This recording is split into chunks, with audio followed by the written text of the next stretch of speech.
All right, everybody, what is up? We are live in the booth, and I'm coming to you all with an astrology video. Okay, so today we're gonna start with, I believe we ended on our rising videos on Scorpio rising.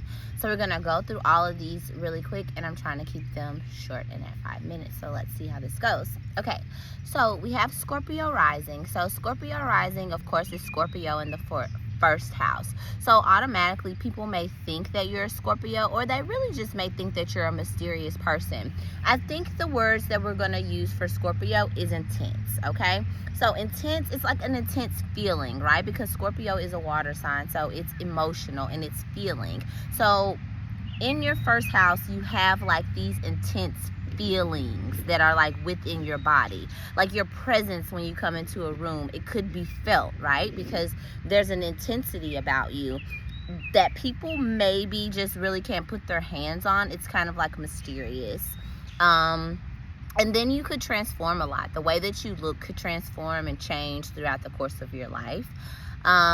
When you have water on your first house, that just means that things are kind of gonna be a little bit flowy, right? Okay, so now we go to the second house.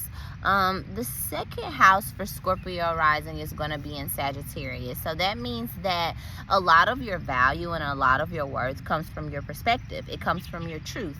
It comes from you giving people knowledge and wisdom, and just you being able to put that knowledge and wisdom in some type of long-term, I guess, like wisdom that can really like be your legacy and really like take you, or like the people that are like close to you, connected to you, take you all far. And it has a lot to do, like I said, with your worth, because our second house is our worth or our values. And so with Sagittarius being here, you value your perspective, and other people that are around you that value your perspective are going to be the right people for you, that are going to help you to take what you know and take your truths and turn them into something that can produce value in this mundane world, in this physical world, right? Because we know that it's not just the physical that's occurring, it's the spiritual too. So, third house for Scorpio rising is going to be Capricorn. So that means that the people that are closest to you, there could be not a lot of emotions, like when it comes to your siblings, when it comes to like your cousins, when it comes to the way that you communicate. You probably don't communicate in a way that is like, oh, I care about your emotions. Probably not. Capricorns tend to have very deep emotions. They know about emotions, but Capricorns tend to like go away from their emotions or compartmentalize their emotions for the moment. So you could also be around a lot of like business savvy people, a lot of people who have businesses or organizations. Just in your close-knit circle, you could just know a lot of people, and become one of those people that's in your community, that has status, that has materialism as well as like wisdom, and it's merged together. Those are a lot of the people that you can find that are closest to you. With your siblings and stuff, that could be the case as well. You could have Capricorn siblings, or you could have siblings that have like Capricorn tendencies, which also Capricorn can talk about like addiction, and it can talk about like just being too caught up in the material world, right? So then you go to your fourth house and you have Aquarius. So your home life, your mom and your home life could have just been eccentric. And when we say eccentric, we just mean something that's different, right? It's just different than what we would call normal. What is normal anyway? But it's different because it's Aquarius. So it's different, and it's not emotional either. You didn't probably get a lot of love and kisses and hugs from your mom or from your family, but you knew that there was love there. They may have given you a lot of like wisdom and a lot of like eclectic wisdom that was different than what other families were telling their kids. You may have gotten just like a different upbringing, and you also may have had a lot of freedom. So fifth house is gonna go to Pisces. So where you like to play, what you like to do for fun and play is gonna be very imaginative. You probably always had a very vivid imagination as a child. And then you also may be able to create fantasies or stories or pictures or just this whole nother life while you're inside of play, while you're with your kids, while you're with other kids. You could just be someone who loves to create fantasy within play. Like your dreams, whatever you do for play, like has something is tied to your dreams, is tied to something that you really want to be, how you really want to be, right? What you do for play. And you probably do it with a very high intensity, because it's your dream, because it's something that you care strongly about. You also could be a person who, I would say that you also could be a person who, is very like empathetic, right? Like very empathetic. And when I say empathetic, like you could just feel other people like in that space, like in your play space, and when you are like letting your heart shine, you know what I mean? You're very empathetic. You're very empathetic, and you're very giving, and you're very loving, and just a lot of unconditional love around like who you play with and how you play. And so now we're going to the sixth house, which is what you do for work. So sixth house is in Aries. So what you do for work is very competitive. It's something in Aries, you know, people say that Aries are very competitive, but I think they're competitive, but I think they're just more so like I am, you know? So it's like they're not really competing with you. They just want to assert like who they are. And it's really not in competition with you, but it's just making sure that they are the I am of the group, that they are the best, right? So whatever you do in your sixth house, you're going to have a lot of fire and inspiration about it. Whatever you do for work should inspire you. If you have a sixth house Aries and what you do for work isn't inspiring you, then 9 times out of 10, you need to switch it up, because that's dangerous. For it not to be inspiring you, that's going to be dangerous. We're already at 7 minutes. I can't do 5. I talk too much. However, we're going to make something happen. Okay, so now we go to the 7th house. 7th house is in Taurus.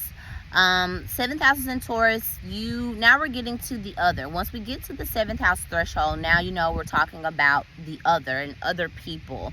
The 1st to the 6th house are just talking about ourselves, right? And so now we get to the 7th house. So other people that you like will be people who have Taurus energy, who are stable, who are secure, who are fixed, you know, who are not going anywhere. Like your other people, like best friends, like your husband, your wife, like these are long-standing people in your life, right? These people have been there through the testing times, like, or these people are just stable. Like they're stable and you know that they're going to be there. You know what I'm saying? There's not a lot of fluctuation and there's not a lot of back and forth about stuff. No, it's just pretty much, hey, yep, that's what it is. Cut and dry, cut and paste.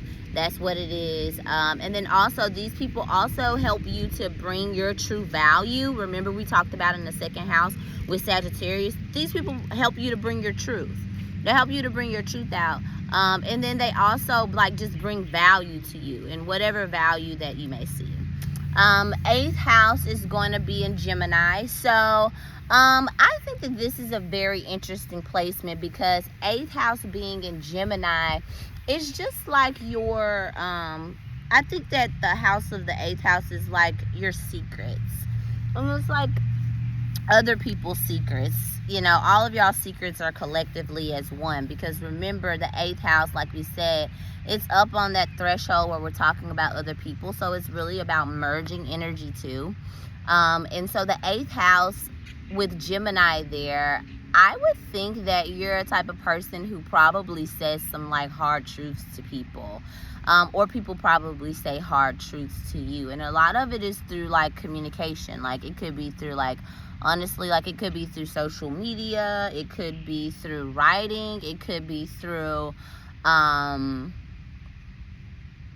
talking, you know.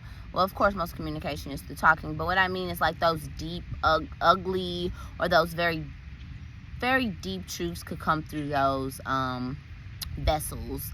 And a lot of people that you have a lot of maybe transformative situations with could potentially be a Gemini, or they could have Gemini placements heavy in their chart.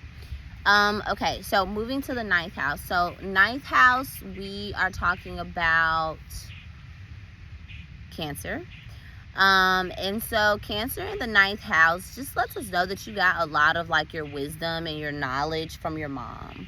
And then from your mom's like lineage, from your mom's side of the family. Like that's where you've gotten a lot of like your beliefs, honestly, like a lot of your beliefs about life, and a lot of your understandings of life, your philosophies of life have come from your mom and from your mom's side of the family.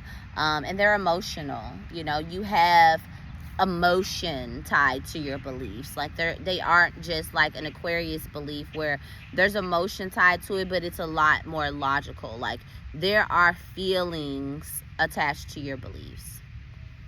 Also, going to, what house are we in? We were in the 9th house with Cancer, so now we're going to the 10th house with Leo. So, oh honey, you're a star. Ha! You are a star. With Leo at the 10th, at the top of the chart, it's the highest placement in the chart. It's what everybody sees. You're definitely a star. You're definitely someone that has star appeal, star potential. Definitely someone who maybe is very funny. Someone who just stands out in a crowd, for sure. Like if you're a Scorpio rising, you already stand out in a crowd just because like people are like, oh, this person is kind of mysterious, like what's going on with them. But then you get to the top of the chart and we're talking about Leo at the 10th. So again, like a lot of fire, you know, you have that fire in the 6th, then you come here, you have fire in the 10th. And then you also have fire in the 4th. Do you have fire in the 4th? What's going on in the 4th? No, you don't have fire in the 4th. Anywho, okay, sorry, I was going on a tangent. See, keep me on track, people. Okay, so 10th house, with Leo there, fire, royalty. And that is what you will be seen as in the public eye. Also, let's go to the 11th house. 11th house is Virgo. So a lot of the people who help you to meet your hopes and dreams are going to be Virgos. People who have Virgo energy, people who can once again like keep you on the straight and narrow, people who can give you a regimen and let you follow it, people who can implement just like take the errors out of your life and help you to get your shit together. Like those people are gonna be Virgo people, or they're gonna be Virgo-esque. Okay, just because like you have a sign in a certain house doesn't mean that you have to meet people that are actually that. It just means that they could potentially have like esque of that sign, right? And so now we're going to, okay, so we have Virgo-esque in the 11th house. Virgos are going to help you get to your goals, honey. Virgo's going to help you get to the bag, honey. Believe it. Also, let's see, and that's Virgo-esque energy, not just necessarily a Virgo person. Okay, so now we have 12th house. 12th house is going to be Libra. So in your back mind, you're a really peaceful person. You know, you do love aesthetically pleasing spaces, and it's something about it that probably brings out the best in you, right? You love for things to look nice. You kind of like makeup. You kind of like, you know, all of these little things that make one pretty. You kind of like beautification, you know. You're a little vain. It's a bug.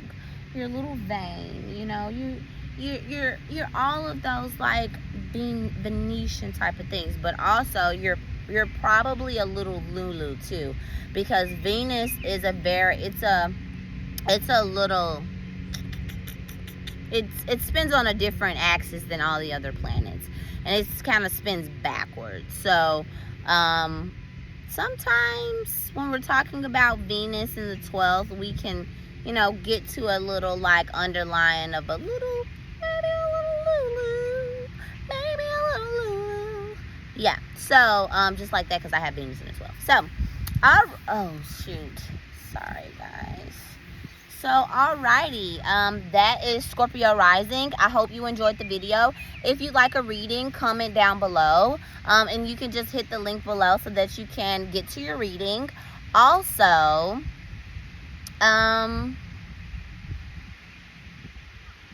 yeah, when I do readings, I'm gonna be a lot more in depth because I actually get to know you specifically. This is just like giving a roundabout, right? So, wishing you all love, wishing you all peace, wishing you all abundance.